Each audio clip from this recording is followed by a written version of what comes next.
ఎన్టీఆర్ భరోసా సామాజిక భద్రతా పెన్షన్ పంపిణీ ప్రక్రియను జిల్లా కలెక్టర్ కీర్తి చేకూరి బుధవారం ఆకస్మికంగా తనిఖీ చేశారు.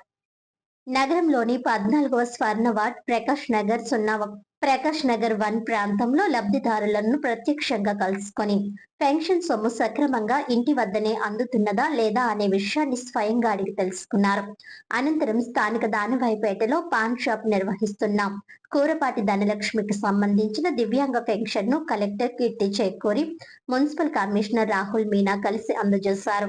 ఈ సందర్భంగా కలెక్టర్ కీర్తి చేకూరి పెన్షనర్ ధనలక్ష్మి ఆరోగ్య పరిస్థితి, జీవనోపాధి గురించి వివరాలు తెలుసుకుని స్వయం ఉపాధి ద్వారా ముందుకు సాగుతున్నందుకు అభినందించారు.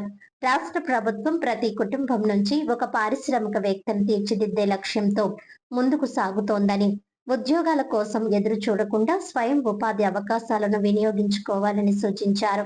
జిల్లాలో ఎన్టీఆర్ భరోసా పథకం క్రింద మొత్తం 2,69,753 మందికి 118,56,75,000 రూపాయలను ఏప్రిల్ 1న పంపిణీ చేసేందుకు అన్ని ఏర్పాట్లు చేసినట్లు కలెక్టర్ తెలిపారు. 22 మండలాలు, రాజమహేంద్రవరం నగరపాలక సంస్థతో పాటు 3 పురపాలక సంఘాల పరిధిలో లబ్ధిదారుల ఇంటి వద్దనే పెన్షన్ పంపిణీ జరుగుతోందని అన్నారు. మధ్యాహ్నం 12 గంటల వరకు జిల్లాలో 2,37,032 మంది 88% లబ్ధిదారులకు 103,62,54,000 రూపాయలు పంపిణీ చేసినట్లు వెల్లడించారు. మిగిలిన వారికి కూడా త్వరితగతిన పెన్షన్ అందించేందుకు క్షేత్రస్థాయిలో పీడీఓలు పనిచేస్తున్నారని తెలిపారు. ఈ కార్యక్రమంలో municipal commissioner Rahul Meena, DRDA PD B Nagesh, RMC కార్యదర్శి శైలజవల్లి తదితర అధికారులు, సిబ్బంది పాల్గొన్నారు.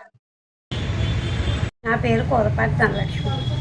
నాకు ప్రతి నెల వికలాంగుల పెన్షన్ 6,000 వస్తుంది. ప్రతి నెల ఫస్ట్ తారీఖు ఉదయాన్నే 6:00కల్లా పెన్షన్ ఇస్తారు. ఈ నెల కలెక్టర్ గారి చేతి మీదుగా తీసుకున్నాను. ఈ 6,000 నాకు చాలా విధాలుగా ఉపయోగపడుతున్నాయి.